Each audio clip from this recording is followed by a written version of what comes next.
I was here all along. I just had a last-minute impulse to garnish my drink. It's a barrel-aged cocktail I made topped with soda, because it turned out to be a very boozy cocktail. Both Abigail and Nettie, who've been here, agreed it was better with soda. I agreed with them. I'm just doing like my old-fashioned garnishes, an orange twist. And now I've got to skewer the Luxardo cherry. Easier said than done. Okay, got one. There we go. Yep, Fridge Ninja in action, look out. Everyone's favorite visitor, the Fridge Ninja. All right. I think I know where I'm going. I am running low on these cherries. I'm worried we've just hit another one of those phases where everyone's sold out of them. These first world problems. My favorite maraschino cherries might be out of stock in places. I know where I'm going to look tomorrow. In fact, as I think of it, I'm going to two places. Man, that is a good drink. It's kind of like when I make one of my own drinks and then just feel compelled to say, that's a good drink. I made a good drink. It's not always. I mean, I always like them, but they're not always that good that I feel compelled to comment on, damn, good drink. But this one, very loosely related to a classic aviation, kind of related to an aviation, and then barrel aged.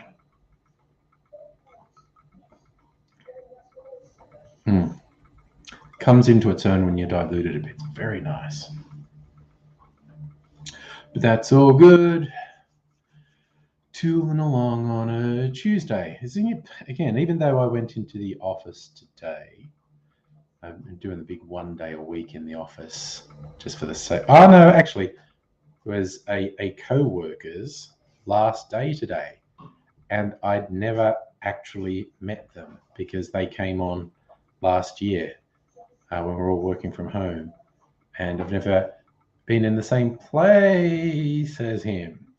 So I had to go to the farewell just to meet him. Nice guy. And he's gone now. Alexander. First batch of mead is ready. Didn't put self-stabilizer, so it's self-carbonated, surprisingly drinkable. Yes, the old auto-fermentation. Yeah.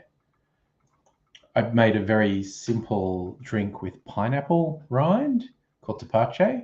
And when I say simple, I mean it's like you cut the rind off a pineapple and cover it in sugar, and then put that in the water and some spices, things like cinnamon, star anise, whatever you like.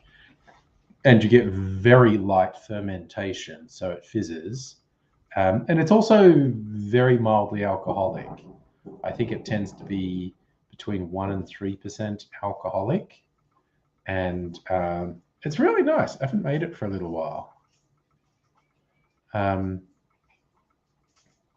do you think you were getting, Mimsy? You think I was going to give you some food? Indeed. So. Sorry, you trying to have some toast? I was thinking about it, but seems like. I see the thing, not being at home today, not realizing we're out of bread. So yes, that's the other thing. We're tragically low on bread. It's a but we got the crusts anyway. Yeah. Are you just going to have 2 slices? Yeah, okay. Ooh, Alexander, that's an excellent. Congratulate the girlfriend on that suggestion. Or I don't know if that's your, actually, the suggestion to experiment with flavors is a good one. Sour cherry, your suggestion, I think is good. And yes, Safa, that was pretty big news. Labor seems to have 77 seats, which is nice. But I think, sorry, do you want something that's going to put you on camera? Oh, I was just going to look at the crust. They're probably moldy. They've been there a very. I'll get them. I'm just going to have a look. No, I'll get them, and they're probably moldy. They've been there a long time.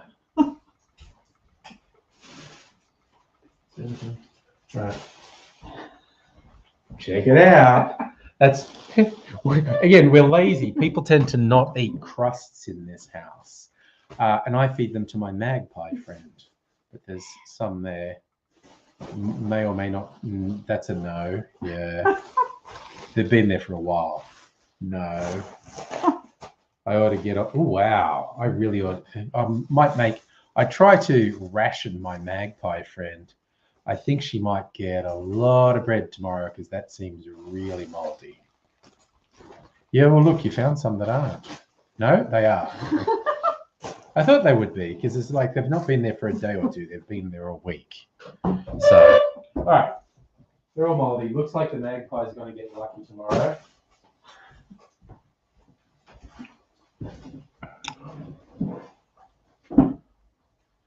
Oh, yes. No, Safa. No Obi-Wan spoilers at all. Alexander. No, AIDzee's not going to join us. He's saying he thinks the big thing that's been troubling him might be settled on Thursday. Grain of salt, he's been saying this should be solved in a couple of days for 2 months now. So, hi, Justin. And so if you're going to see Top Gun, apparently it's pretty good. People like it. People like the Top Gun Maverick. So, yeah, a 30 years later sequel.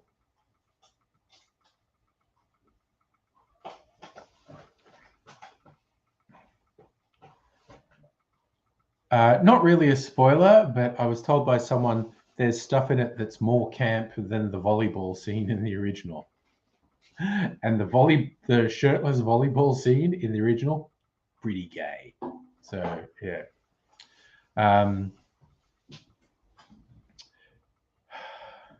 Yes, so I've definitely no Obi-Wan spoilers, but I may have a big rant about the Jedi are a bunch of losers, which is nothing to do with Obi-Wan. It's about the original movies that the Jedi are just a bunch of losers. So, phone banking for Democrats abroad, making people request the ballot for November. Good plan. I haven't been paying a huge amount of attention, but I would think, because again, midterms are notoriously bad for incumbent Democrats, and Biden's not exactly inspiring people. But the rumor that the Supreme Court's going to make it easy for states to ban abortion, that should be a rallying cry for Democrats. I have no idea if it will be, but it friggin' should be. And hello, Dr. Abigail. I hope you are well this evening. I did manage to not get rained on today, which is no small feat. There was a fair amount of rain today. Not deluge, but a bit of rain. And my tram ride home, there was a period where there's just a patch of kind of heavy rain, and but we got through it. And I actually wish I had recorded or had been able to record the noise the windscreen wiper, because I was sitting right near the front, and the noise the windscreen wipers were making, I found quite amusing. Just a weird squeaky noise. And hello, Strictly Sega.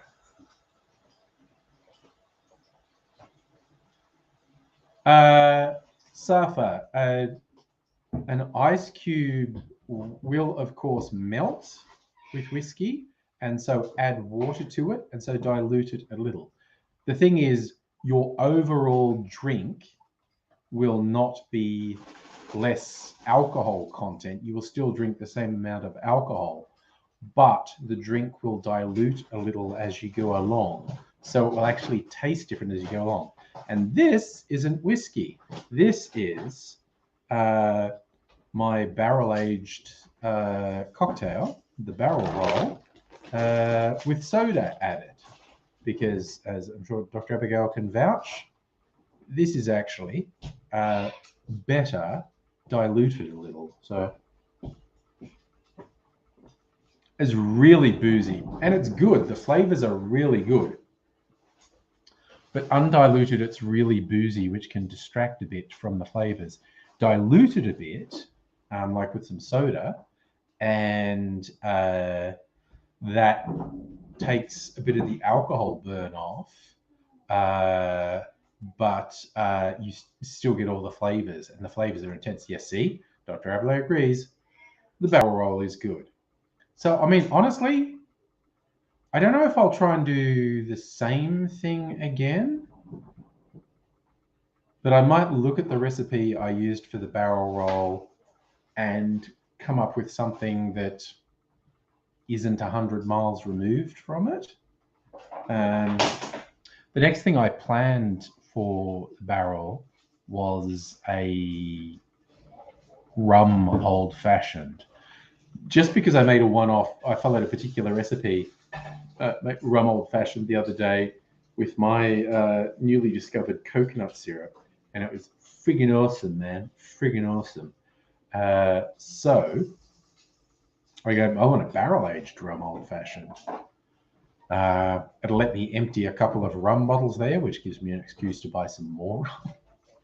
Like I need an excuse.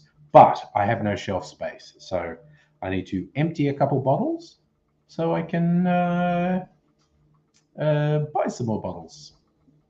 And it's specifically, there might be some good specials I can get a hold of, and we'll take it from there. But this week, I've said this before, this weekend, I'm going to take out my new make spirit, which is moonshine, unaged whiskey, that I've been finishing in the barrel for 2 months. It's moonshine day on the weekend. I'm going to make a video for it. I'm going to taste my own barrel-aged moonshine. And I'm going to taste. I've got my apple liqueur I made, whiskey-based apple liqueur, which is super yummy, very sweet, super yummy. And I'm barrel aging half of it, and I want to see what that's like. And basically, if it's good, if it's really good, then I will probably make I will make a bigger batch and barrel age it and have a bigger batch of barrel aged apple liqueur. I've also got vodka, but I was planning on leaving it for at least another month. I might taste it on the weekend, but I think the vodka's only been in there a month. I need to check. I do have a record of when I put it in. I need to check, but I might taste it on the weekend. But I was planning to leave it for at least another month, just to see what sort of character it got. Justin, who the new ministry is. Yes. Yeah, and again, we don't want work to intrude on our fun and frivolity here, because that's a drag. That's a drag if someone tries to make a scene about your work and whatnot. I tell you what. Okay, here's an idea, and maybe you all can get your thinking caps on. What I was thinking for party night, Friday night, might run the normal way. Drinking, chatting, getting a few people on for Angry Bunch, whatevs, up to midnight. So like when I'm hammered. And what I've been having this idea of kind of reinventing the Angry Aussie channel, maybe doing some videos where I don't shout and scream, but I still do commentary. And the masks. I'm planning on bringing the masks back. So here's what I was thinking. Over the course of the stream, as I get progressively more drunk, might come up and, crowdsource ideas, come up with ideas of things to make videos of, and then set up my video camera here and just freeform and carry on and like rant, but not chat. Actually, Safa, Angry Fireside Chat could be it. That actually could be it, man. You could be onto it. Oh, yes, Justin, you don't want to make negative comments about them. Same with me. I'm actually working for state government, so I don't want to do it. Okay, Strictly Sega, you're liking it. So here's what I'm thinking. Trying out stuff on the Friday night stream and do it stream of consciousness, but record it. And then over the weekend, edit that and then look at it and go, is that edited version good? Or then potentially go, okay, well, there's an edited version. That's what I want to do. And then reshoot it with the edited version in mind. Hooray, Safa. Yay, you're helping. That sounds like a Simpsons reference. But you are helping, man. That's good.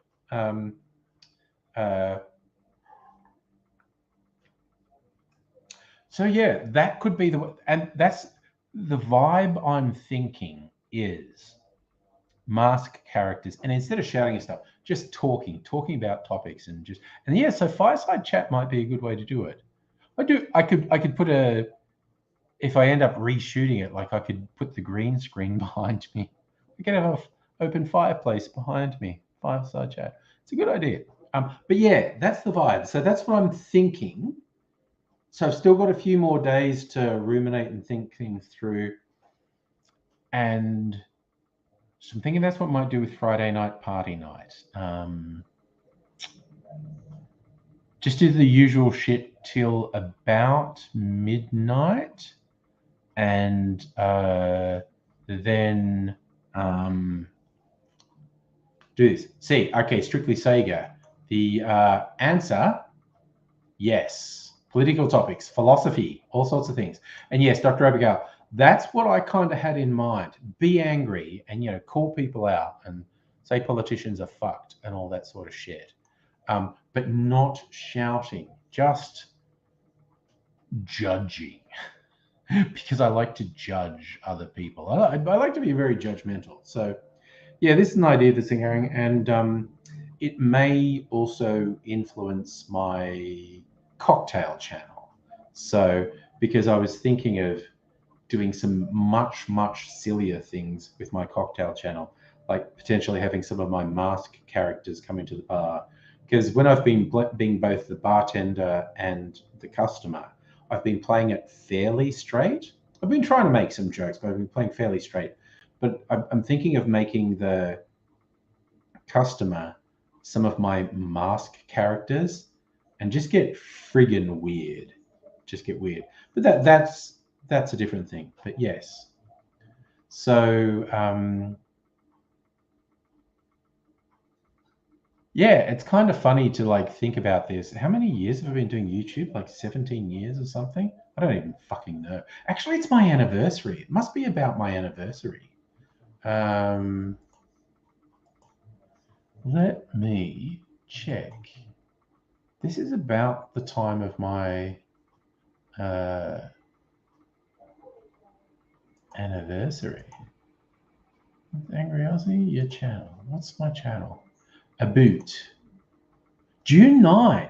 Holy shit. Okay, so I was right. We're less than 2 weeks away from my anniversary of starting the channel. And I'm pretty sure I put a video up on that first day, June 9, 2006. How fucking weird is that? So that's 16 years, not 17 years. I'm about to be sweet 16. I think that should be the goal on my 16th anniversary. In some ways, relaunch the channel. start doing some pre-recorded videos. I don't intend to cut the live streams at this point, particularly because I could use the live streams to work out ideas for and I'm just, I'm doing I want to have some fun. I want to have fun. I want to enjoy things. So, okay, that gives me slightly less than 2 weeks to finalize the video. Oh, yes, Dr. Abigail, always after collaborators, always. Justin, that was actually a semi-viral, like that was popular on Reddit. That got a lot of views. That was probably the last video I made that got a lot of views, where I was in public and totally went off at a billboard. Strictly saying, that is a good point. Most of the politics is American. I assume Friendly Geordies is still doing videos. I actually haven't. Has he been doing something else? I feel like I haven't seen any Friendly Geordies videos on YouTube for a while. Actually, now I want to check.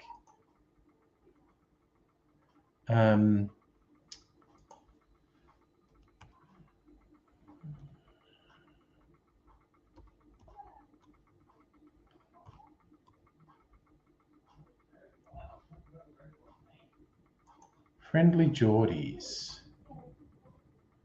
Okay. What now? He did. I don't know why I didn't see it. Maybe YouTube's algorithmically demoting him. No, he's been doing videos heaps, but I haven't seen them on the front. Oh, that's really interesting. So his Labour wins videos, or 357k views. Follow-up's almost 200k's. He did one before that was 250k. So he's doing real fucking well. He's getting like quarter million views a video. So he's doing really well. That's weird. I just realized I hadn't seen his videos for a while. Yeah. No, I think that's legit real, Dr. Abigail. The algorithm, I mean, I think I'm subscribed to his channel, so if I looked in my subscriptions, I'd probably see it.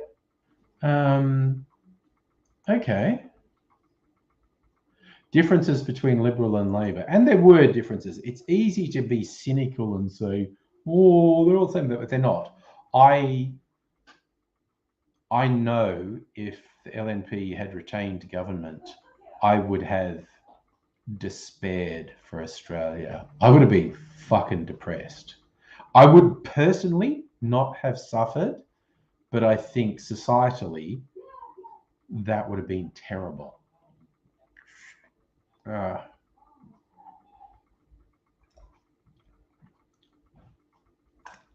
Differences between Labor and Liberal. One of the things I seem to remember, like, you had the Liberals saying, we're going to save money for the budget by cutting $2 billion from the public service, which meant job cuts and service cuts, which then they said weren't going to happen, but fuck off. I seem to recall Labor saying they were going to tax some of the mining companies and get a couple billion extra dollars that way, which fucking yeah. Oh no, Strictly Sega. Dad's still pitching about Labor and pink bats. Who wanted to pull out your hair? That insulation thing, like that was the thing for like 12 years ago. Justin, no, I don't think I would be worse off under a Labor government because they're neoliberals, and I don't think they're going to change tax in any way that would affect me because I'm not a fucking billionaire or even a millionaire or even 100,000-aire, you know. What you doing, Mimsy? You going to come up and say hello to people, or are you just going to sit around being a weirdo? You're going to sit around being a weirdo. Okay, you do you, cat. You goddamn weirdo. So, now you're going to go and try and get out the door and make noise, aren't you, you shit of a cat? Honestly, she's a shithead. Strictly saying, there are a lot of ways. There's a lot of crossover. There's a lot of similarity in the major parties. Since the late 80s, the Labor Party's been neoliberal. So the Labor Party is more about, commerce and whatnot. But the Labor Party, it's not just lip service. The Labor Party does recognise workers' rights. The Labor Party does recognise marginalised people need more representation and more government support, whereas the Liberal Party absolutely does not. And there's a small chance Labor will take the workers' side over employers' side, whereas the Libs absolutely will not. So yeah. Like that strictly say, yeah, you've noticed people have a long memory. Yeah. Not always for the right thing. Like, for instance, you referenced the pink bats thing. For anyone who doesn't remember, because you don't have a long memory, that was back in the Rudd government. So what happened? It was an insulation scheme. It was to help people save money, use less energy and whatnot. Government subsidized insulation. You're putting pink bats in your ceiling. And it was a whole program. There's a training thing. People could pay for training and everyone was going to become a consultant and whatnot. And so lots of this work was being done, insulation being put in houses. And there were a small number of deaths on work sites. In fact, I'll see if I can find pink bats.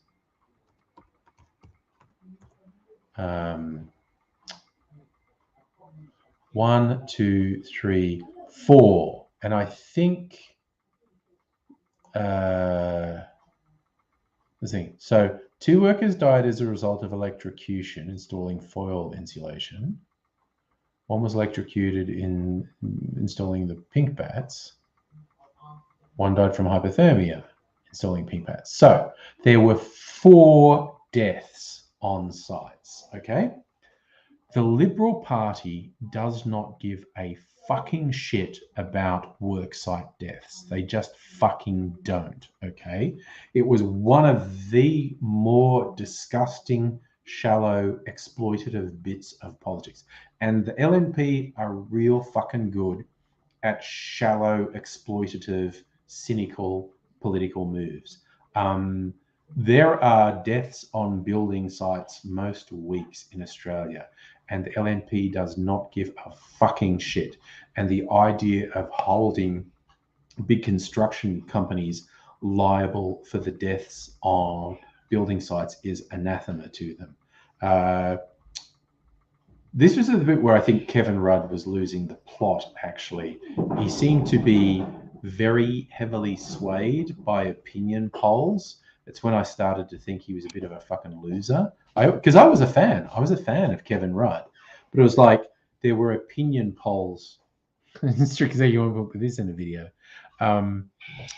There were opinion polls that this was playing badly. And Rudd kind of backed out. So, yeah, the idea that in total, the pink bats, the insulation scheme was successful. It was achieving its aims. It was getting this insulation done, which was going to save people money, which was going to save energy, and it was employing people. It was employing people.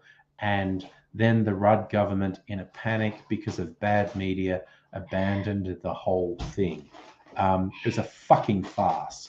And again, it absolutely, absolutely disgusts me the cynical way the LNP exploited this, because they do not give a shit about worksite deaths.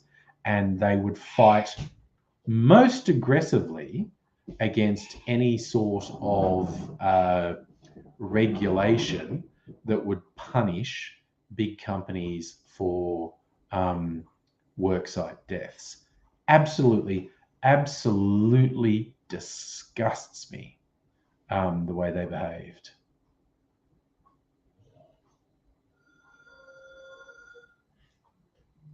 Okay, that's one I'm not familiar with, Strictly Sega. Labor wrote and tabled the anti-gun bill and the Libs have passed it through. I'm not familiar with that. Oh yeah, no, Safa, all workplace deaths are bad and need to be avoided. And yes, some real cowboy operations were cashing in on government money, because as soon as the government gives money to anything, you get some really fucking weird cowboy operations pop up. Look at the security in quarantine hotels in Victoria. That was a fucking farce. But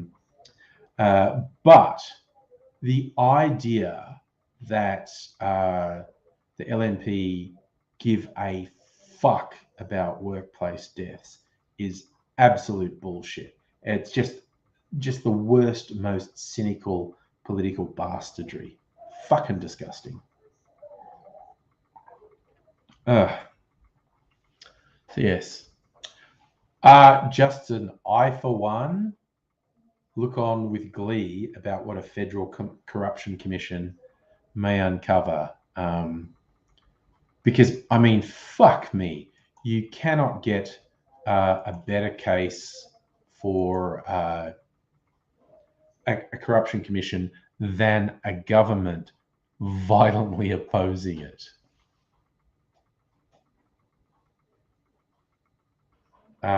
Yeah.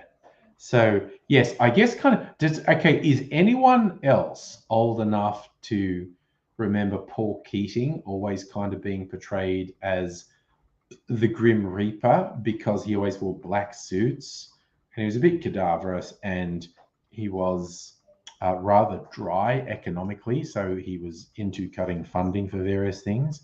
So Keating was often portrayed as the Grim Reaper in editorial cartoons. We are absolutely getting a shit ton of Voldemort political cartoons with the racist potato, Peter Dutton.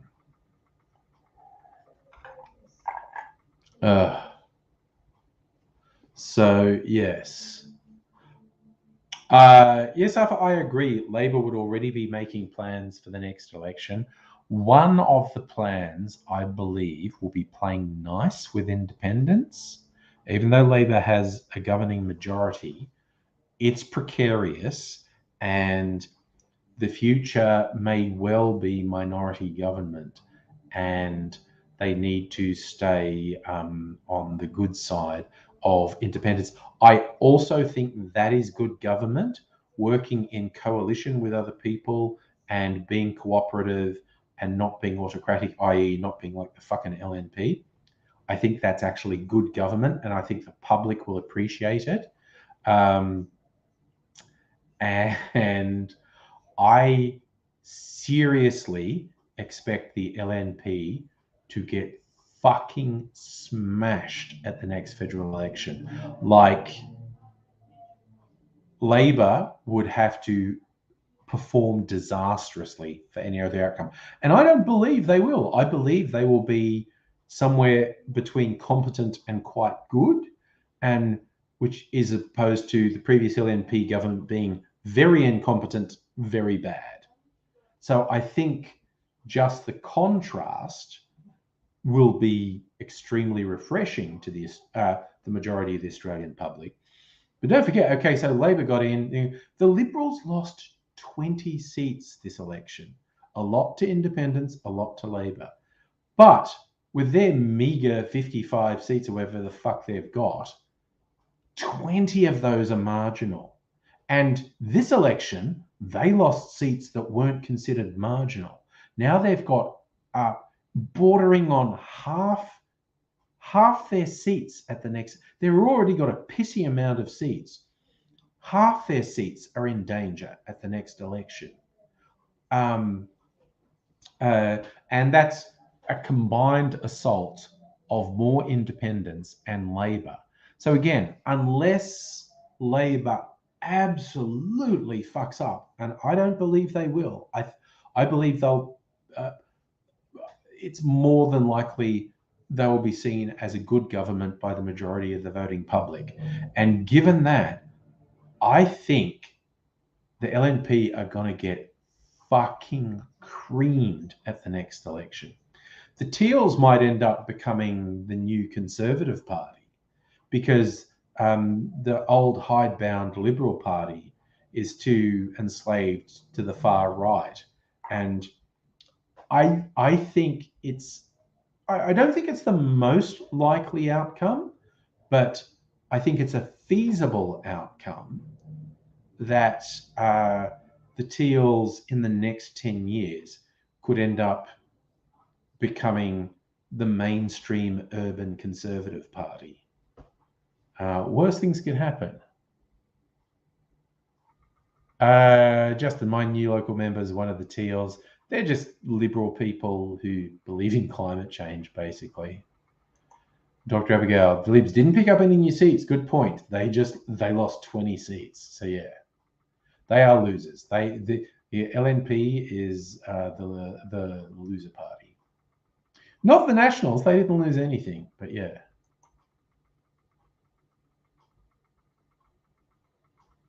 Well, the funny thing, Safa, yeah, like WA came through big time for Labor, but Queensland came through big time for the Greens. Are they up to 3 Greens in Queensland? Which is wild. But yes, this election is how I expected the last election to play out. Because looking at the last election, it's what I said as we were heading to the election. I said, look, it's almost certain Labor are going to win, because for the LNP to win, they have to do better than expected in Queensland and better than expected in New South Wales and better than expected in Victoria. If they don't do that in all 3, then they won't win. Lo and behold, that is exactly what fucking happened. So it's like, God damn. I did not see that. It was almost like that was the last gasp of the power of the Murdoch empire, because they launched the same incredibly biased bullshit this time. And look, honestly, Labor doing the make themselves a small target and try to not say anything that gave the Murdoch media fuel fucking worked. Justin, your old high school headmaster volunteered for the Teals. Yeah, see, I wouldn't volunteer for the Teals because they're just Liberal Party people who believe in climate change. So, and okay, which makes them better than the mainstream Liberal Party. And yes, Safa, I believe you are making an accurate point there. Liberal women won for Labor by not voting Liberal. Yeah, I think that's a reasonably accurate point.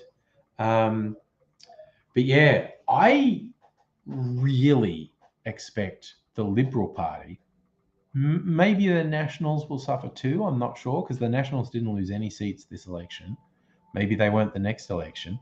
I think they're probably more under threat from independents than from Labor. But I thoroughly expect the Liberals to get fucking smashed next election. They're in a very precarious position. So basically, all Labor has to do is be competent, and I think the Liberals are fucked. And that's a good question, Justin. What do I think will happen to the Greens? Kind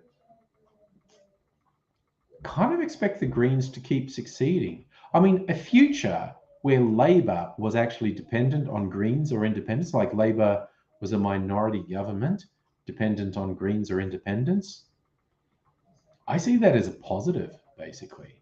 Oh, shit, Safa, I reckon way less Liberal seats in 2025. I'm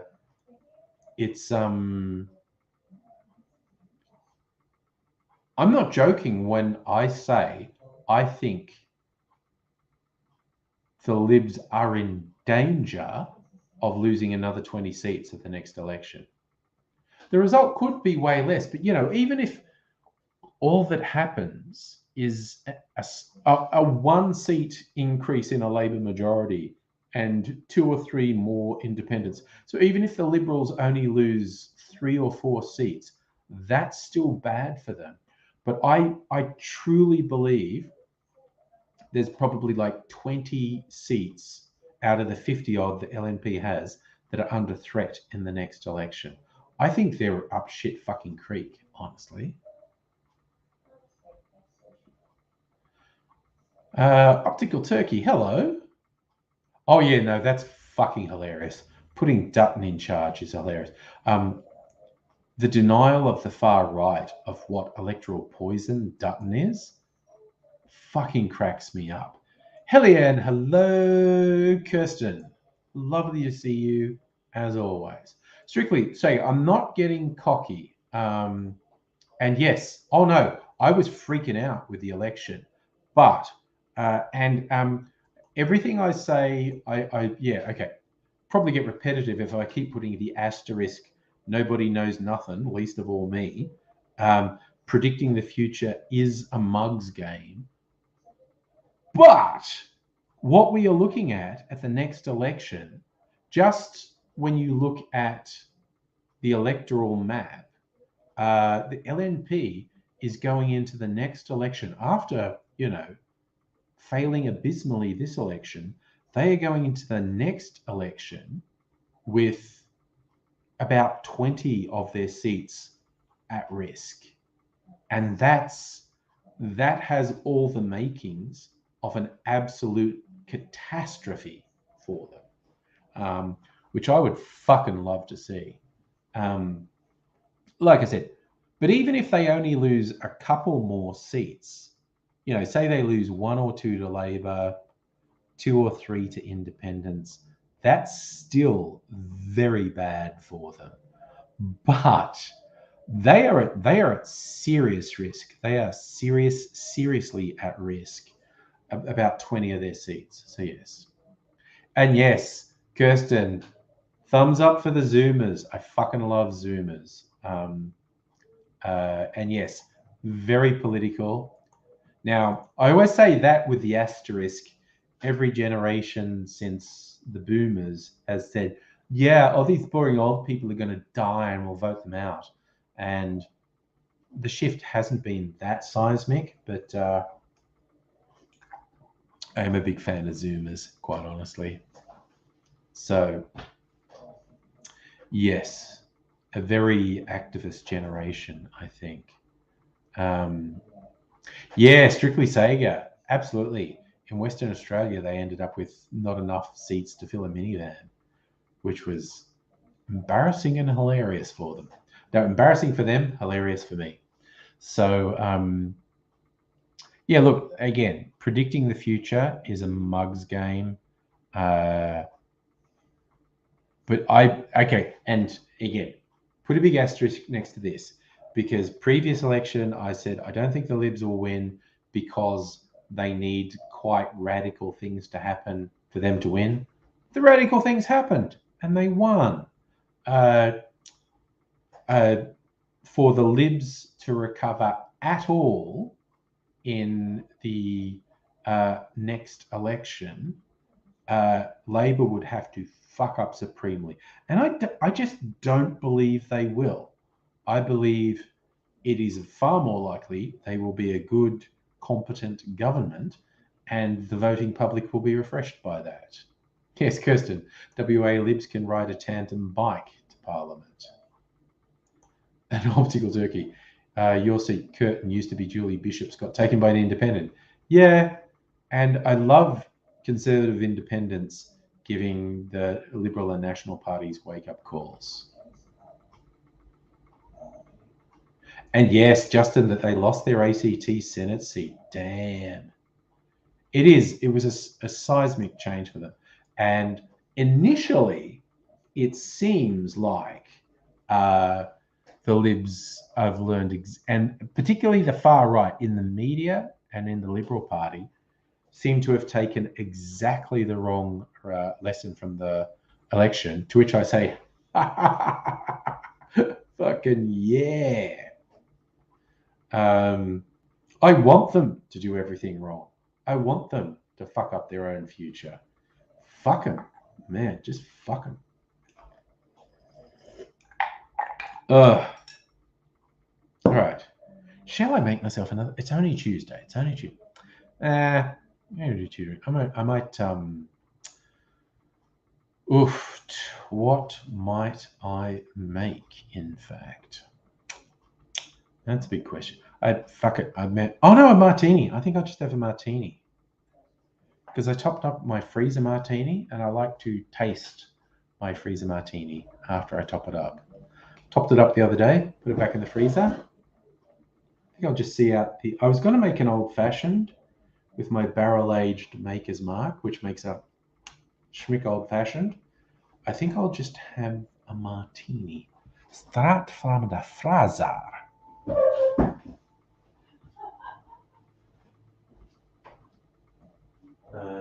Martini glass. I asked my have a martini glass. I suppose it's in the dishwasher. All right. Freezer martini. You know what? I think I'll even do a lemon twist because I've got a lemon there. Because I bought a lemon specifically. Ooh, fuck me. Got some more clear ice in there. Probably should have taken it out earlier, but it won't come out in the time I've got left. So I'll just leave. Man, that's actually a double. Yeah, that's okay. Making some more clear ice. It won't thaw out before I go to bed, so I'll just fucking do it tomorrow. Lemon. Are you sucking on a lemon? Are you sucking on a lime? Right. I should juice this lemon tomorrow, maybe. All right. Lemon peel. Oh, motherfuck. Jesus. All right. Is that working? Oh, yeah, it's working. A little bit of lemon oil in my martini. Cow hugging vegan. Hello. Might be a good time to buy shares in renewables. Could be. Could be. Oh no, Kirsten, you got a sinus infection, but at least you've got antibiotics. Nice. All right, so you're working from home. Yeah. That's the thing. You're doing the logistics, right? They keep hassling you. So, Justin, territory Senate seats are extremely difficult to take off major parties.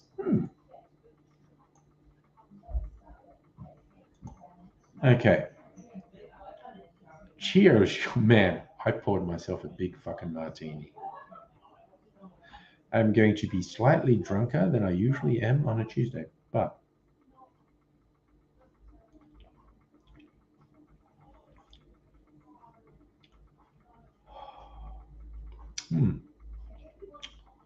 it's pretty good. It's pretty good. That's good. That's good. That's pretty good. Does it need anything? Because I put a bit of saline in this, and I'm not really huge on dirty martinis. I don't mind dirty martinis. I'm not huge on them, but I did put some saline in this to make it a bit dirty.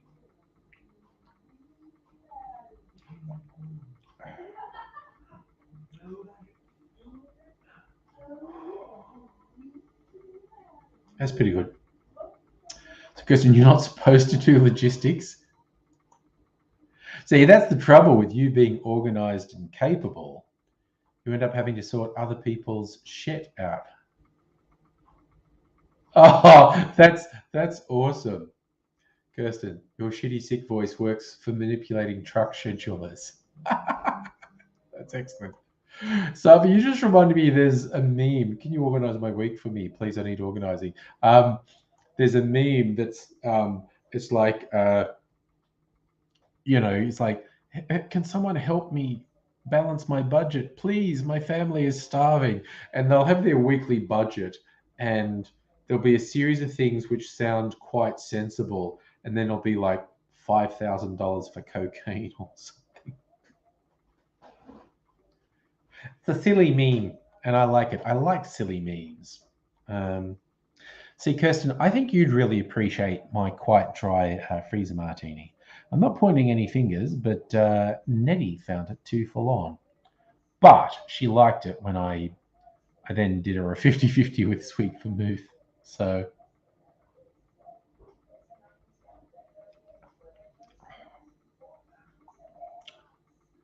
holy shit, that's pretty fucking good.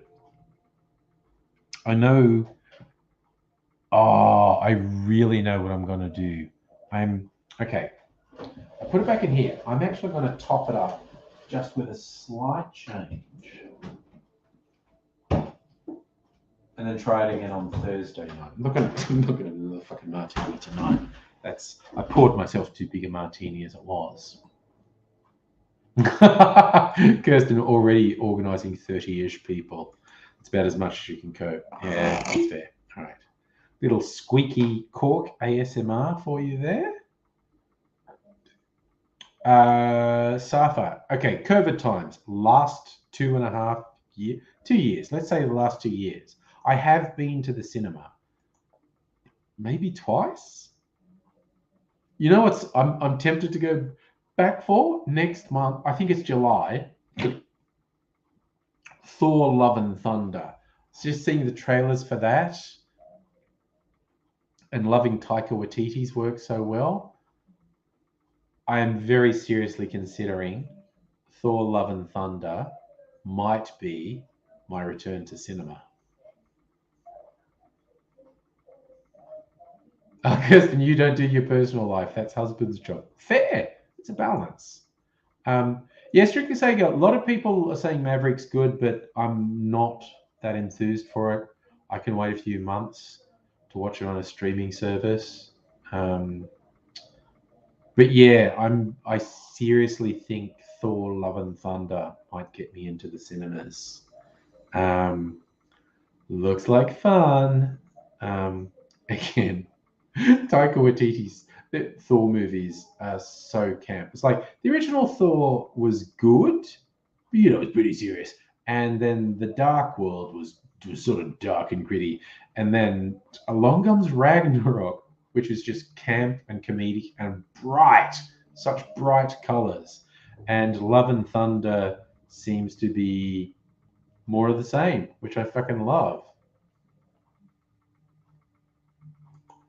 Kirsten, you do all the talking. All right, so I'm going to put not sugary sweet, but I have, where is it? This one. A little while back, Mrs. Angry and I had a weekend away at Timboon. It's like a 3-hour drive from here. The distillery there, very nice. They make really nice whiskies, but they also had this gin, which was actually a fundraiser for a health thingy. Thank you, absolute bottom of our hearts, buying a bottle of Ruby 7 gin. It's for a health thing I've never heard of. Anyway, I need my jigger because I do actually like to measure these things. But that is a sweet citrusy gin. It's really nice. Yes, no, strictly Sega. The Guardians of the Galaxy are in Thor: Love and Thunder, definitely. So, all right, I'm going to lighten my freezer martini with this bright citrusy sweet gin and Blanco vermouth, but mostly gin. I'm just going to get a funnel so I don't make a mess, and a jigger because I like to measure, so I like to know what's going in. Again, just getting that dry vermouth to gin balance.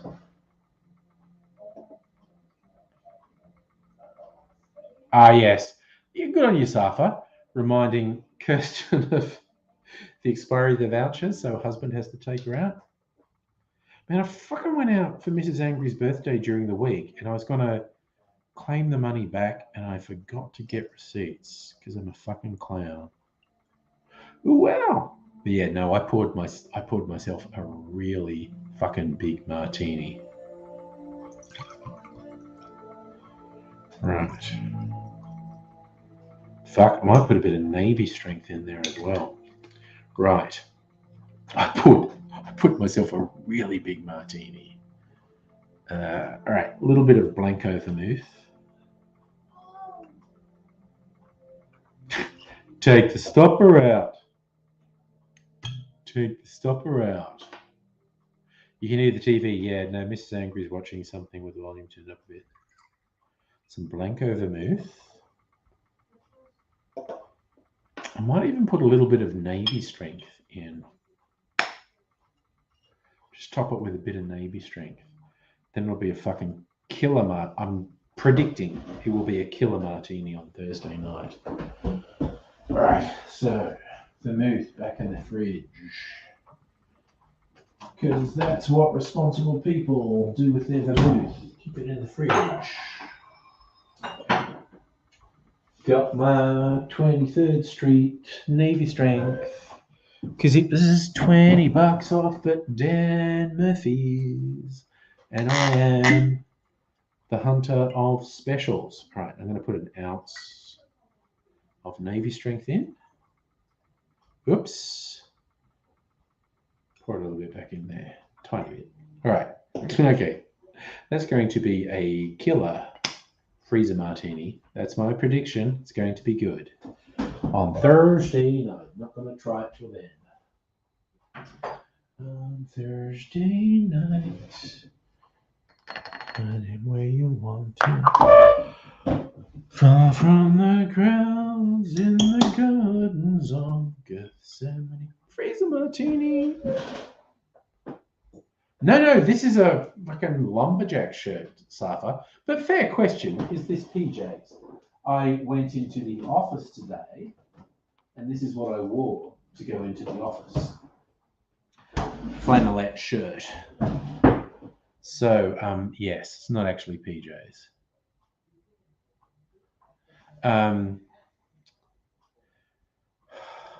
Jeez, fuck me, I poured myself a big martini.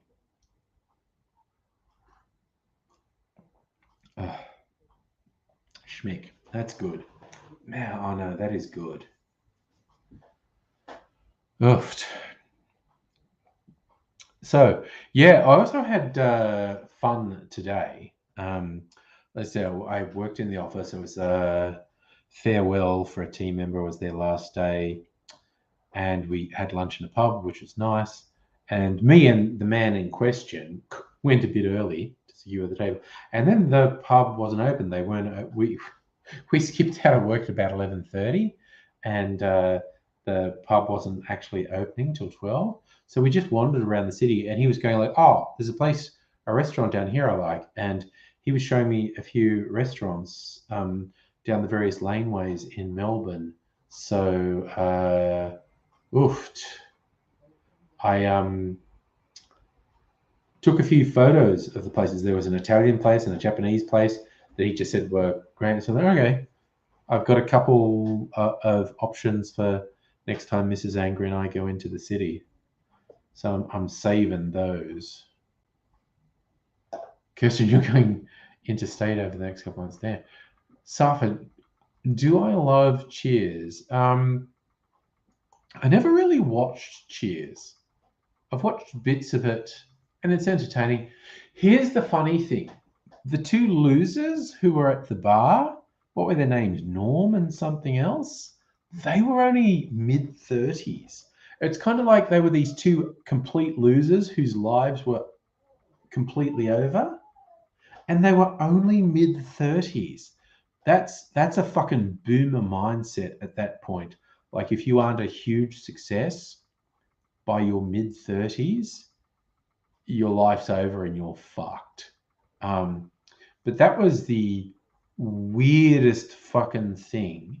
I think I first had it pointed out by Blind Boy on the Blind Boy podcast. He said, you know, those guys are only mid-30s. But then I've seen a few other people point it out as well. And that's friggin' weird. Safa, during the day, city's not full. It's getting more people all the time during the day. at nights, particularly like Thursday, Friday, Saturday night, the city is very crowded. So Kirsten, is the Melbourne Gin Show, is that like for World Gin Day? I happen to know that's June 11th because I've got a special date night booked in with Mrs. Angry for Gin Day.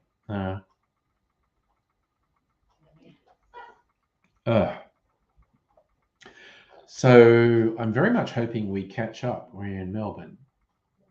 There's a show once a month until December. Yeah, that sounds thing. Again, promotions. Because I always look at, what is it a drink day for? We're in the Northern Hemisphere summer at the moment, where they think is peak drinking time. So there's a lot of big drink days in the next couple of, and I mean a lot. In fact, I will bring it up and I will tell you what drink days are coming up. Okay, so drink days. So coming up this week, June 3rd is Cider Day, 4th is Cognac Day, 5th is Moonshine Day, 11th is Gin Day, 14th is Bourbon Day, 19th is this is June, Martini Day, 30th is Mai Tai Day, July 2nd is Anisette Day, that's a bit fringe, but 9th, World Rum Day, 10th, Pina Colada Day, 11th, Mojito Day, 12th, Michelada Day. That's a Mexican cocktail with beer, lime juice, and spices. 14th, Gran Marnier Day. 19th, Daiquiri Day. 24th, Tequila Day. 27th, Scotch Day. Then you're into it. Slows down a bit in August. You have some beer days, mead, baijiu, another rum day, whiskey sour day. So it slows down, but June and July, Northern Hemisphere summer, shit ton of stuff. Oh, okay, yes. Sort of, I don't know, offline. You need to send me a link on what's the good Junipalooza thing in October. Hopefully we can catch up. Dr. Abigail, son's got vivid green hair. Everyone calls him Joker. It's funny, but not for him. Oh, damn. What do you think was going to happen with green? Oh, Dr. Abigail, I think Mrs. Angry has dyed her hair, and it's this beautiful, vivid purple. It looks fucking amazing. I'm thinking of doing it to my hair. It looks so good on her. I was thinking, man, I want purple hair. I might. Now, Kirsten, I agree with Safa. You and husband are a power couple. A couple of legends, not a couple of fools. Yes, but hopefully next time you're in Melbourne, we can catch up and we can do stuff and share drinkies and whatnot. That was the other thing I did mention that at lunch today. My co-worker who was having his last day was showing me some restaurants that were good. But as we went down laneways, I went, oh, that's that cocktail bar I wanted to go to. So I probably saw like another 3 or 4 cocktail bars I wanted to go to. Another time. So, Safa, your mum dyes her hair red, probably original brown. Yeah. I also think, is it so Russian because your mum's Ukrainian, yeah? I think that dyeing the hair red is quite popular with women from Eastern Europe. I don't know if that's a stereotype, but I feel like I've seen it in a lot of TV shows and movies. Women from Eastern Europe liking to dye their hair red. Oh, she is Russian. Okay. And yes, South of Melbourne's definitely the laneway capital of Australia. I fucking love. And again, like I said, just I go down the laneways lots, but we went down some slightly different ones, and again, my co-worker having his last day said, that's a good place, and I was going, okay, mark that down. And then we went into one, it was like the base of a big tower that had been refurbished, and I didn't know it was there, and it was friggin' amazing. I'm going back there probably next Tuesday will probably be my next day in the city. I'm definitely going back to this refurbished ground floor of this big tower because there's some wild shit in there. Also, I'm going to talk to Mrs. Angry about are we going to have like date night in the city? Right, because we haven't done that for a while. I don't know if do we want to do it in the middle of winter? I don't know. Next date night, which is June 11th, is sorted. We need something for the fortnight because we do this every fortnight. Fortnight after that, we're going away, visiting a distillery. Again, we're having a weekend away and visiting a distillery. And I think that's going to be friggin' awesome. But yeah, you know, it's a whole thing. Also, if I color my hair again, definitely coloring my beard.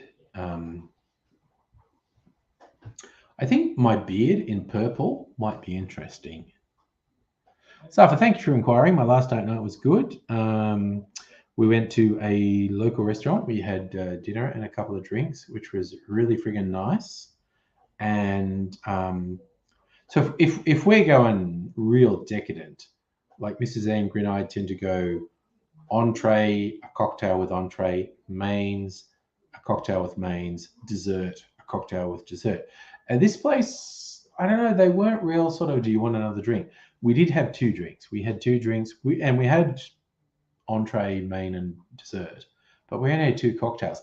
And there's a quite good cocktail bar, which was just a block away from where we were having dinner. And I just proposed to Mrs. Angry, look, they're not coming with a drink order. So what about we don't have another drink? We finish up here and we go to the cocktail bar. And she said, yeah.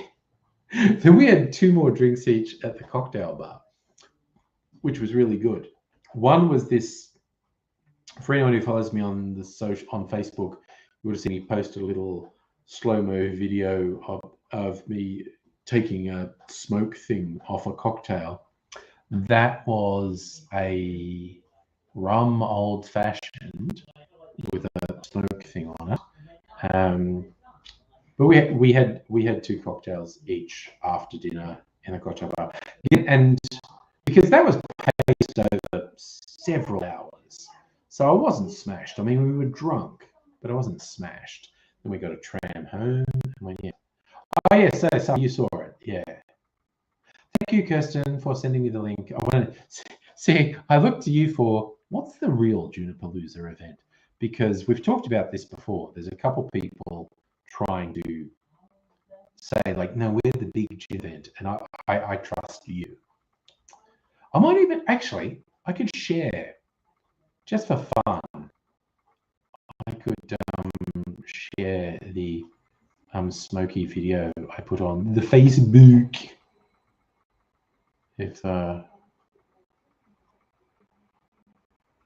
okay, what's this? Neat. What's that? Okay.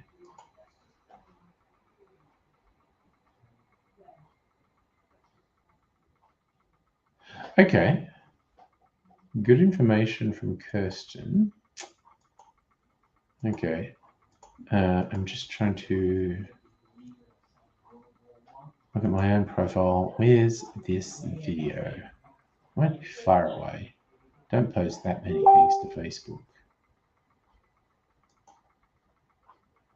Okay, here it is. Oh God, I didn't realize there was sound on it. I don't think I ever watched this. Okay, I'm going to share. There's sound on this. This is from my date night. Share screen. Facebook. So that's it. Let's just do that so it's full screen. What's the sound on this?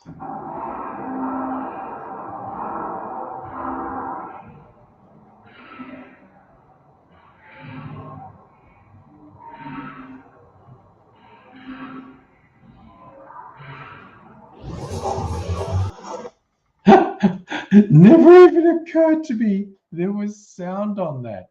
That sound was really weird. But that was fun. Yes, it's that was a rum old fashioned, and they do that smoke thing, and then they trap the smoke and they bring it to you, and you take it off yourself and release the smoke. And besides the fact that it looked cool when you took it off, the smoke aroma stayed with the drink the whole time I was drinking. And because I don't drink it, I sip it. It's like smoke had really infused into the drink, so you got this little smoke element each time you do it. Very nice. So, yeah. Strictly saying, yeah, kind of sounded like something from Star Wars, you know? Yes, Kirsten, it's kind of weird, but I like it. But the funny thing is, that was literally the first time I really thought there was sound on the video. It was picking up the music that was playing in the background. They tend to play what's known as postmodern jukebox, which is a style of singing that's kind of like 30s to 50s swing music, but it's modern songs. They do covers of modern songs that kind of sound like they're being done from someone in a nightclub in the 1930s. I quite enjoy it. Anyway, I like the music.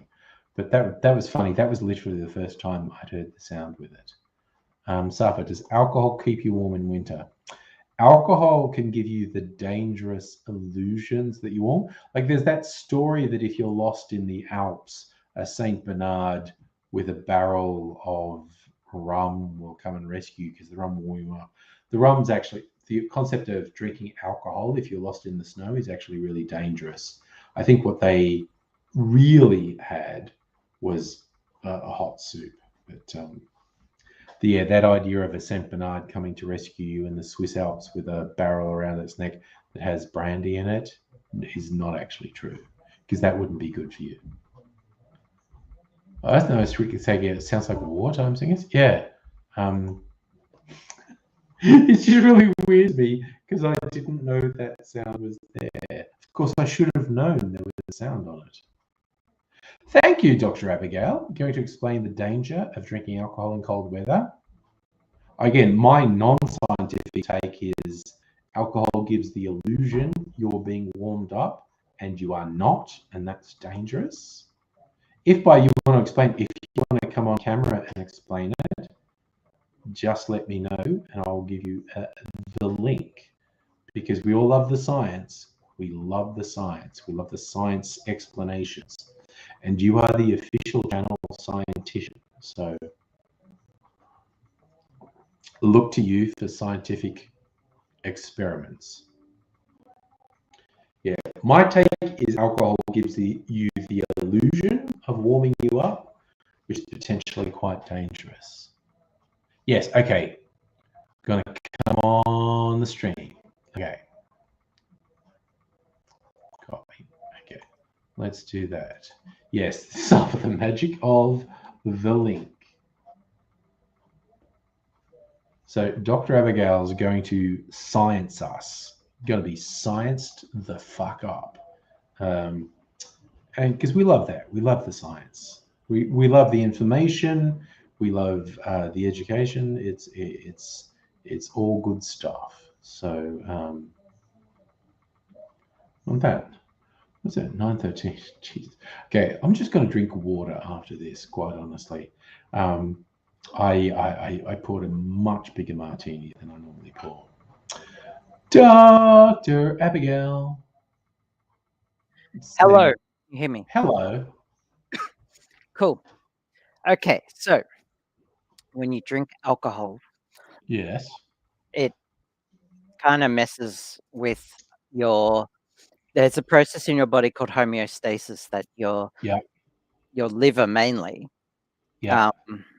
tries to maintain all kinds of things like pH levels, temperature, salinity, like all of this. Mm-hmm. And when you drink a lot of alcohol, it just messes that up a bit. Mm-hmm. And yes, hello, waving hand. And so when you drink to a point when you actually are very drunk, Yes. what happens is normally the human body, when you're in cold weather, Yeah. the capillaries in your skin Mhm. shut down to try and conserve body heat, and Okay. so all the blood stays in your core. But Yeah. when you're drunk, they don't do that. It flows out, right. Everything's dilated because your body ethanol gets everywhere because it's got the same permeability as water molecules. So the liver's trying to catch up with Mhm. homeostasis, and ethanol's everywhere. It's dilating blood vessels, and so your skin, you feel warm because your body is literally losing heat, Right. because you can no longer Yeah. keep like your skin is no longer keeping heat trapped in. So you might feel warm, but that is actually your body heat escaping. Right. So it's actually really bad. Would it be fair to say that's why drunk people often look flushed? That whole thing with the capillaries? Yes. Yeah. Absolutely. That is exactly why. Also, Yes. counterpoint, the liver is evil and must be punished. Without your liver, you would die. Your liver is but the liver it's has a miracle organ. easy. The liver has it way too easy, and I need it to work harder, is what I'm saying. Two fun facts about the liver. Liver cells Yes. die if exposed to light. Wow. Okay. Yes, that any amount of light, they just die. That's a fun fact. Yeah. Fun fact. So Yeah. I mean, they're inside, like they don't get any light, and it's not any. I tell light, not any amount of light, but like Extended. this amount of light would kill them. Yeah. So Okay. yeah, so surgeons doing liver surgery have to have dim lighting. Careful. Yeah. Yeah, it's the heat. The cells are dark and they trap that heat, and then Okay. they cook. Also, The liver can also regenerates, doesn't it? regenerate. That was my second fun fact. From No like other organ the does. liver's like about this big. Yeah. You can chop it down to like a third of its size, and then it'll grow back to full size. It's amazing. Yeah. Yes. Kirsten. Yes. Our Kirsten. key message. That's our key Yes, message. you got to. Yes, keep your inside bits inside because they're not outside bits. Yeah. That's especially true of the liver. Yeah. We'll go beyond the liver, yes, but also the other organs. It's a controversial take, but we're not afraid of controversy on the Angry Stream. Yes. Keep your organs on the inside. Keep your inside bits inside. Yeah. And again, controversial, but we don't shy away from controversy. Hot take, yes. And yes, so the liver is amazing. It filters your blood. It maintains fat distribution. It maintains pH levels, and body temperature, and all kinds of shit. It's amazing. Anytime you hear someone saying they're doing a detox, you ask them, what's wrong with your liver that you can't detox yourself? Yeah. Well, because that's just woo-woo bullshit. Yeah, because if you have to do a detox, rush to the emergency hospital because you are about to die. Yeah, because your liver's not working. Because your liver is not working. Same with people who say they are on a low pH diet or a high pH diet because they want to reduce their acidity. The liver does a really good job of maintaining your pH levels within a tenth of a pH. Ugh. And within like 2/10 of a pH, anything beyond that, and it's back to the hospital, like you are dying. Yeah. And so if you're drinking lots of these high pH waters or low pH waters to try and maintain your pH level, it's all bullshit, because your stomach acid is stronger than battery acid as it is. Yeah. It's hydrochloric acid in your stomach that breaks down food. It has a pH of like 3. It's so acidic. It's so acidic that people who have problems with reflux and hiatus hernia, where the stomach is pushing up through the diaphragm, and like gastro ulcers and stuff, that's literally the stomach acid eating them. Yeah. And people have to take reflex medication for life, and it's why it can hurt when you throw up, because the pH is so The low. acids. Yeah. And the acid, And that's the thing, actually, that's a side effect that bulimics have. Besides, it's bad for you really to eat and throw up. Oh, They their throw up teeth. stomach acid, and the stomach acids are strong enough to corrode their teeth, and also to Yes. burn their throat. They get Indeed. their voice gets fucked and their teeth get fucked because stomach acids. Just from throwing up so often. Yes. Yeah, it's bad.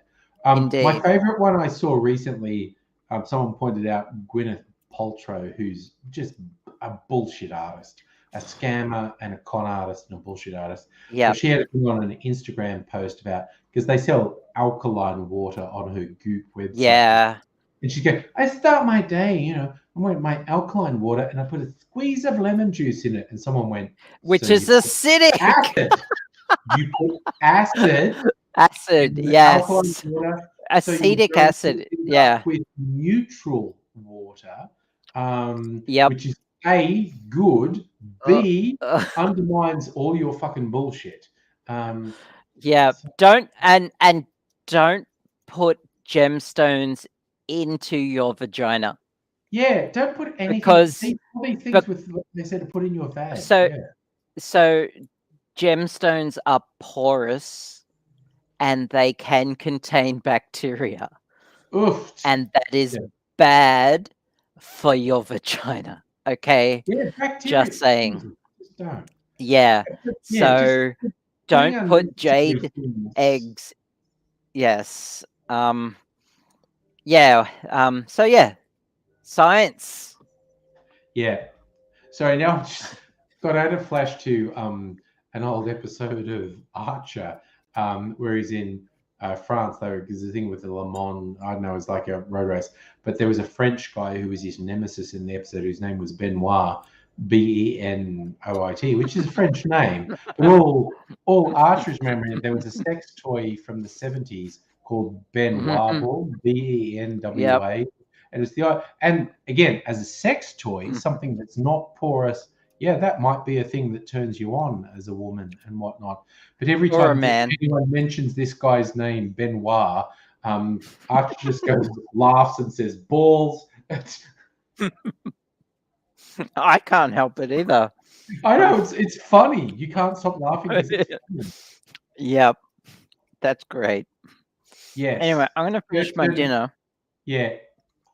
Summary info, don't put gemstones in your Does anyone have any more science questions while I'm still here? Yeah. Again, now's the time for science questions. Now is the time. But that was a good one. Why alcohol making you feel like you're not cold is actually quite dangerous. Yes, it is. Here's a good one. Kirsten, hate follow a girl from high school. Yeah, she's an off-brand. Oh. She's Gwyneth Paltrow if you bought her from wish.com. I'm not answering that, Safa. That's fair. I will answer Safa, although I did not eat my dinner on the stream. I had my dinner before the stream. I had these beef strips I got from Costco. I'm growing garlic. Nice. Homegrown garlic. Excellent. Yep. Amongst other things, I've got beans, I've got tomatoes, I've got chives, I've got, I think that's all the edible stuff. Nice. I've got some catnip and cat grass for the cats. What else? have you? I really need to put another batch on of Yeah. of of of of that in Minecraft. Perfectly legal mushrooms, Yes. along with the tomatoes Yes. and the garlic. It's Yes. just vegetables. We're just talking about growing Indeed. vegetables. Yes. Stephen Colbert does a good send up of the whole Goop Gwyneth Paltrow thing. He Ugh. calls it Coverton House, and it's just brilliant. And one time he actually had Gwyneth Paltrow on, and she's so self-aware that Yeah. it's a scam that she went along with the joke Oh yeah. that she was Yeah. scamming people. Yeah. And She doesn't and the care. thing is, Yeah. she doesn't care. And Stephen Colbert's audience know that it's a scam. Yep. So she didn't care, and her No, she doesn't target care at audience all. wouldn't watch it. And it Yeah. was just like, how is she making money through this? And yeah, her Goop customers are idiots. They're fucking idiots. But that's also Yeah. like, we all complain about scam texts, scam phone calls and stuff. Like every now and then Oh. I'll answer one of those scam phone calls because I want to fuck with them. The Mm-hmm. instant they work out, they're bullshit, they hang up on you. They hang up. Yep. Because they just go, oh, it's not going to work on you. We only want people who this is going to work on. So the instant you go, I know you're a scam, they just hang up because they want, which is sad because I want to fuck with them. The last time I had one guy You who I told him, like, it was a Telstra scam, and I told him I'm not with Telstra, and he tried to convince me that I'm with Telstra and tried to keep going, and I'm like, okay, what's my address? What's what are my details? And it's like, what's my, like, I'm not with Telstra. And I kept going and kept wasting his time, and eventually he clued in that I wasn't with Telstra. But it took him like 10 minutes. Okay, he's not very good at his job. Yeah. He was not very good at his job because I wasted 10 minutes of his time. Yeah, and that's you're not meant to waste their time. Yeah, yeah. Yes. Anyway, I'm going to go now. There are no more science questions, so science? No problem. I will see you Thursday. Yeah, Thursday. I assume if you're streaming Thursday. Yeah, no, that's the plan. That is absolutely. I was gonna ask if I could come over tomorrow during the day for that photo thing. Yeah, I was wondering about. It's gonna be cold and. It's actually gonna be horribly fucking cold. It's gonna be awful. Next but I've only got till Thursday, so. Oh shit! You're cool. Just gotta have everyone here is cool with it. I only have till Thursday. The problem is that Will is home the whole time, and it's just like killing me. So I got a bit of it done this morning. If you wanted to do it indoors, there's rooms you can. Are there any like really sunny rooms in your house?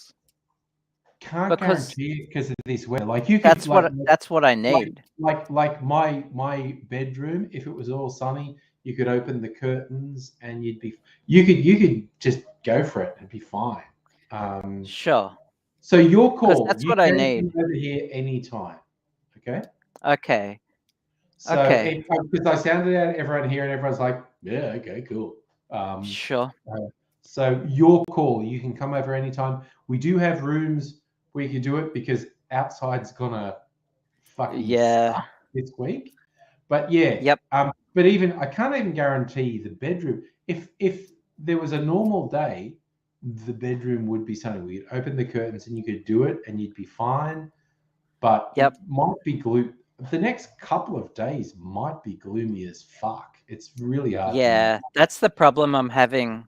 Yeah. So ball's in your court. You can come over anytime. Sure. Okay. Cool. I'll hit you up on Discord if I need. Cool. Discord. Bye everyone. Really good. Yeah. Right. Bye. So We're good. Oh yeah, no, Safa got in the country areas. I bet it feels like -2. Jesus Christ.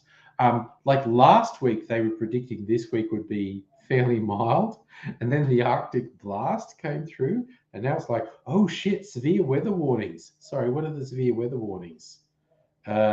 Central, East Gippsland, North Central, West, South Gippsland, damaging winds. So, and that includes us. So we might be getting fucking nasty winds. Yeah, no, so we are getting in anywhere near the high country is getting snow, and there are like damaging winds. And Jesus, fuck. Oh my God, the next week is fucked. The next week's like the dead of winter. And it's not the dead of winter, it's only the start of winter. But the next week is fucked in Victoria. Safi, you had 30 mil of rain. We didn't have that much. There was a fairly consistent drizzle overnight last night. It was a bit intermittent today, but Jesus Christ, the next week's kind of fucked. You actually got hail today. I don't think we got any hail. We had bits of rain on and off. Don't think we had any hail. But yeah, anywhere who's in the high country got snow. Apparently some places got like 30 centimeters of snow, which is like peak snow season. So that's usually July.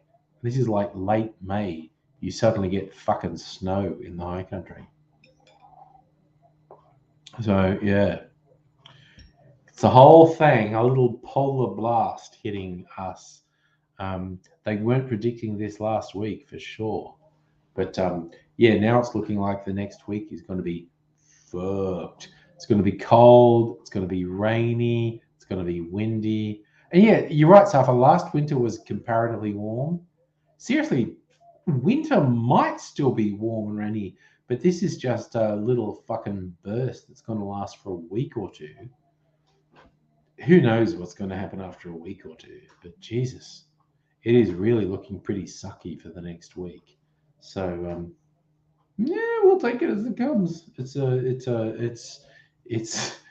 pretty fucked. It is pretty fucked. So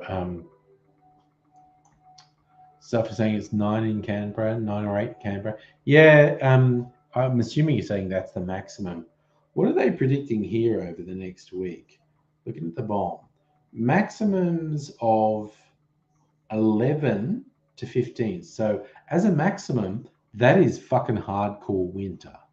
And the minimums aren't that bad. They're 6 to 9. So bad winter minimums are 0. But those are bad maximums. It's like basically the day doesn't warm up. For the next week, they're just going like, yeah, man, it's fucked. It's going to be rainy and windy, and it's not going to warm up at all during the day. So we have a week of really fucked weather, basically.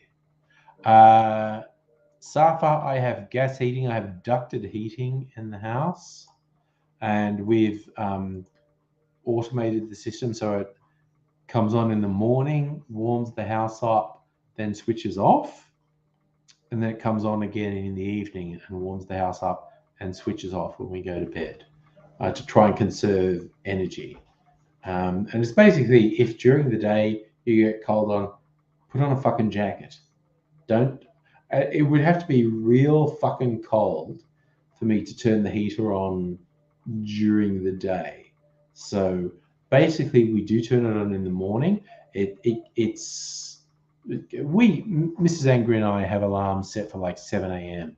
I think we set the heater to come on at about 6:30 to start to warm the house up, so we can get up. The house is starting to warm up. We can get up, have a shower, get dressed, whatevs, get the day started, and then the heater will cut off. And it's just during the day, just fucking deal with it. If it's cold, put a fucking jacket on. But in the evening, we'll kick the heater on again, and there we go. Kirsten, you don't have heating, just bathrobes and blankets. Also, snuggling is good. I'm a big fan of snuggling. Oh shit, Safa, you sleep. I don't sleep in bathrobes, but I have my winter bathrobe. I think I've worn it on streams. It's this huge, fluffy fucking fur. Fuck, it's good. It is really fucking. It actually doesn't have to get very warm for this bathrobe to be too warm. I have two bathrobes. One for it when it's a bit warmer or even summer, and one for when it's winter. It's like huge, fucking fluffy. Now I feel like I want to wear it on a stream at some point.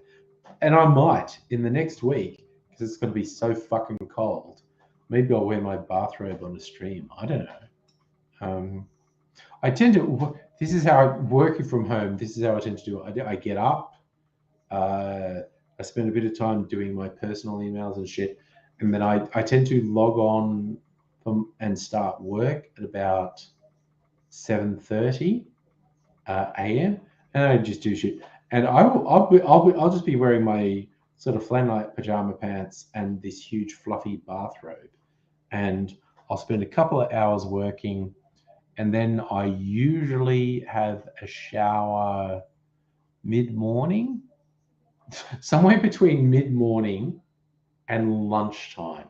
I tend to have a shower sometime between mid-morning and lunchtime, and then I will dress in actual human clothes. I'll get out of my bathrobe and PJs and dress in actual human clothes.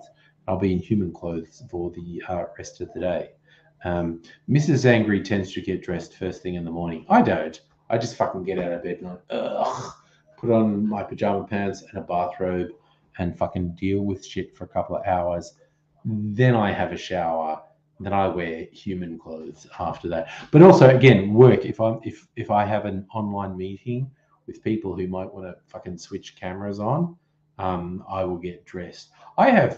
Sorry, I think you can probably see it. Behind me here, there you go. That's my workstation. That's the white shirt and vest I wear for cocktail videos. There's also a t-shirt there on the back of that chair. So if in an emergency, some motherfucker wants to switch their camera on for a work meeting in the mornings when I'm still wearing my bathrobe, I'm like, fuck, and I'll throw off the bathrobe and I'll either put on the t-shirt or the white shirt and go, yeah, I'm here. I'm a professional. I'm here and I'm professional.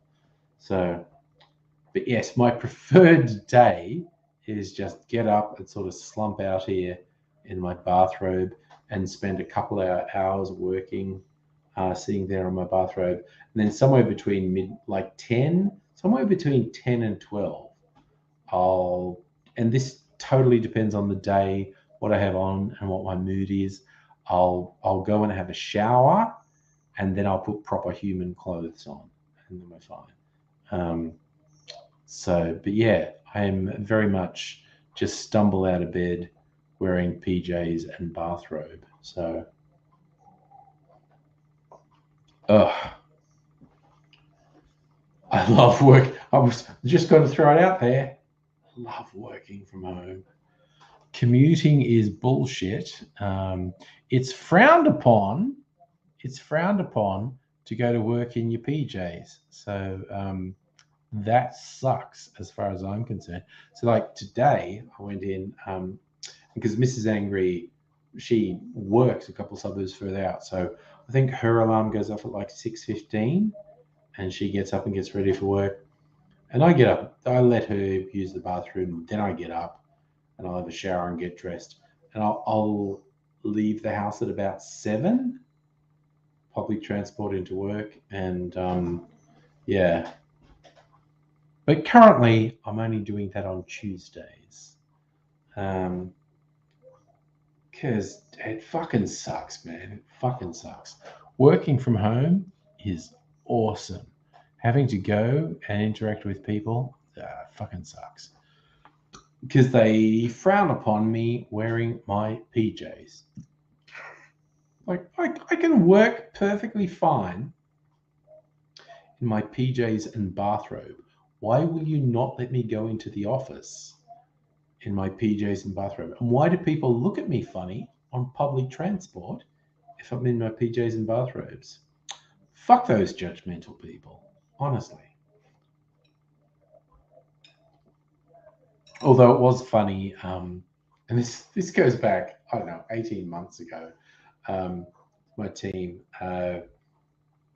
we would have these morning meetings every morning. We were doing the agile thing, the stand up at the start of the morning, and we're just talking. What are you doing? Da, da, da, da. What do you need help with? Da, da, da. It's all good. And one morning, we didn't normally have cameras on, and I was sitting in a chair, and I was wearing my fuzzy bathrobe, and I accidentally clicked the button that turned my camera on, and no one else had their camera on.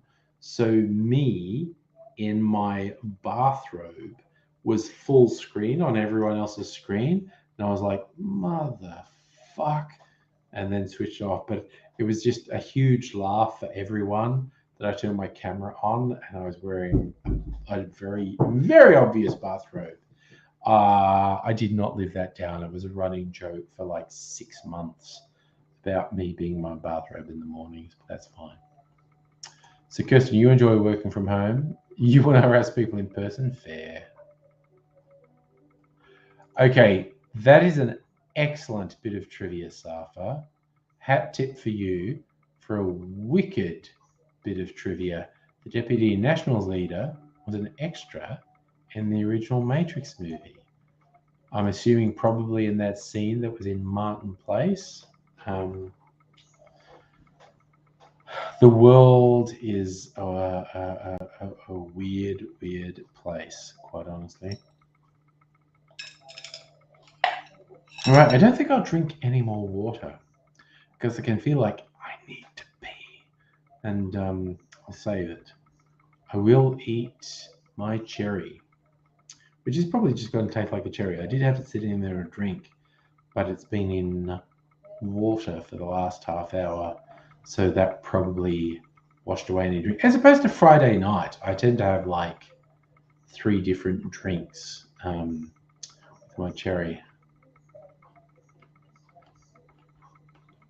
Oh no, love those Luxardo cherries. That's legend, Dr. Abigail.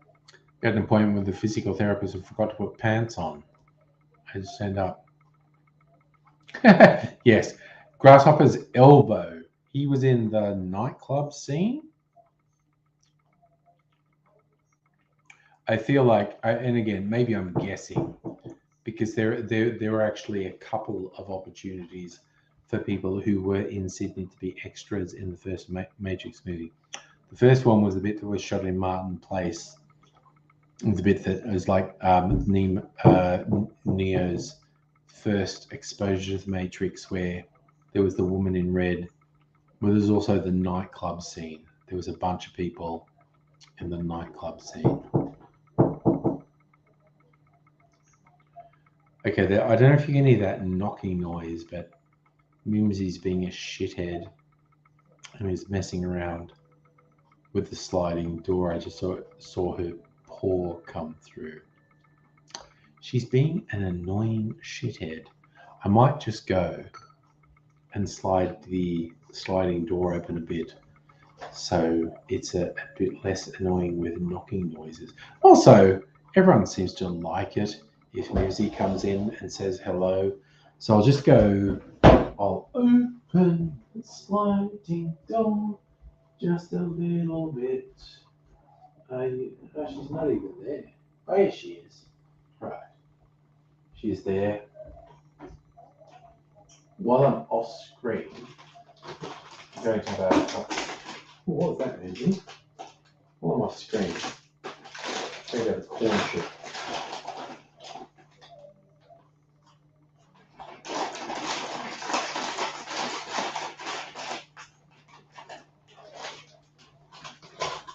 Okay. Get back to my seat. I don't know, Mimsy fucked off. I don't know what she's doing. She might come back. She's a weirdo. She's an absolute weirdo. Yeah, no, she's a weirdo. Complete fucking weirdo, that cat. So, all right. she's coming back again. She might come up and say hello.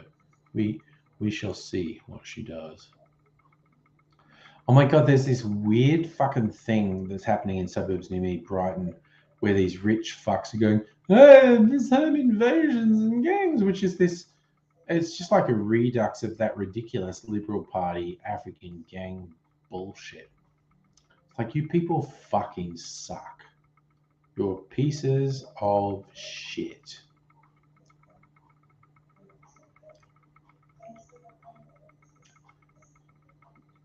Oh, Victoria did actually announce free flu vaccines. I actually had my free flu vaccine through my work about a week ago.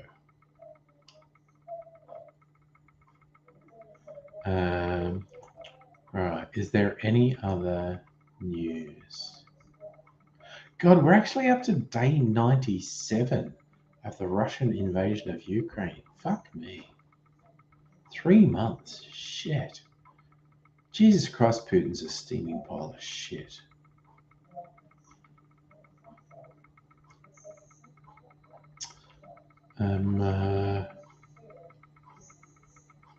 Trying to see if there's anything interesting. I'm just looking at Google News. It's like an amalgamation of news sites. Is there any Telstra Day? Jesus. That's a bit sad.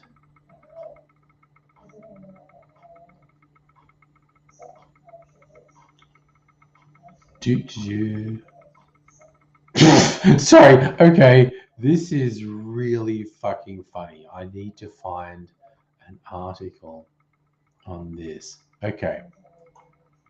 So, here's a fun news story. Headline. Man smears Man smears Mona Lisa casing with cake before being arrested at the Louvre. 36-year-old man's been arrested, placed in psychiatric care after he smeared the Mona Lisa with cake. Protest against artists not focusing enough on the planet. Most famous portrait in the world was smeared with cake after a man disguised as an elderly woman in a wheelchair attempted to smash the painting's protective glass before smearing glass. So he didn't actually smear it on the painting because it has a really thick protective glass thing on it. Footage captured inside the Louvre shows the man dressed in a wig, wearing lipstick, leaping out of a wheelchair for his act of vandalism. Jesus Christ. That's hilarious and stupid and weird. That's fucking news. That is fucking news, honestly. Dude disguises himself as an old lady in a wheelchair, jumps up, tries to break the protective glass on the Mona Lisa, fails, then smears glass on the thing. It's cake, sorry. Smears cake on the glass.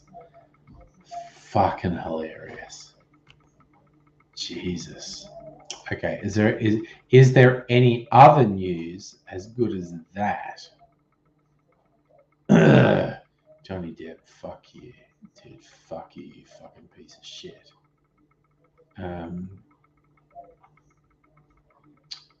Science news. Scientists discover a strange neutron star that rotates extremely slowly. Expect a seldom seen meteor storm before the end of May?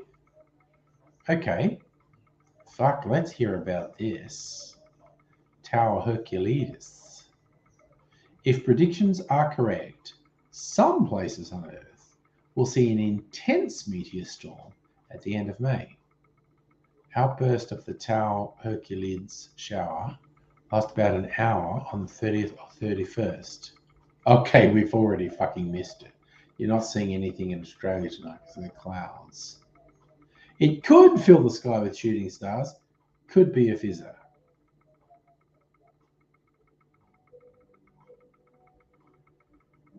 Tau Hercules is not new, but it's very minor. Okay. I feel like us at least fucking missed out on that. So, dud.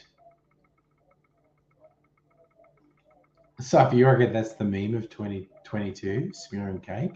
Could be. Absolutely could be. Okay, is there anything else? Science. Artificial enzyme breaks down tough woody lignin. Study shows promise for new and renewable energy source. World Health Organization not concerned about monkeypox. Yeah, I mean, monkeypox was 99.999% likely to be nothing, but there's always this tiny chance at something, which is fucking weird. Okay, more Legionnaires in Sydney. Okay, nothing huge in the news. All right, okay, 9:50. Honestly, I'm this for me. This is being wussy. Normally, I would last another 10 minutes.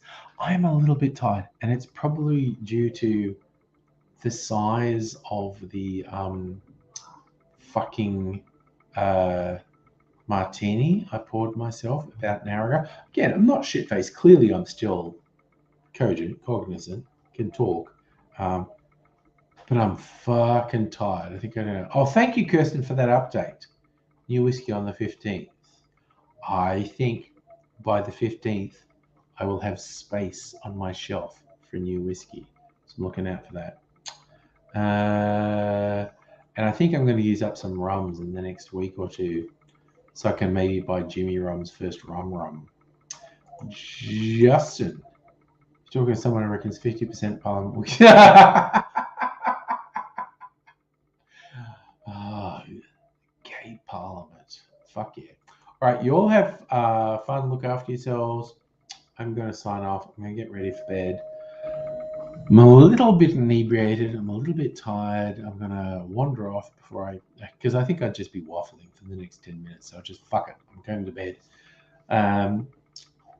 In all probability, I'll be back on Thursday night. If nothing else, I'm looking forward to trying the freezer martini I chopped up for Thursday night. Because it was good tonight, but I think the way I topped it up tonight will make it even better on Thursday night. So stay tuned for that. Is my freezer martini on Thursday going to be better than it was tonight? Because tonight is pretty good, but I think the way I topped it up will make it even better on Thursday night. That's my call. Tune in on Thursday night to see if it's true.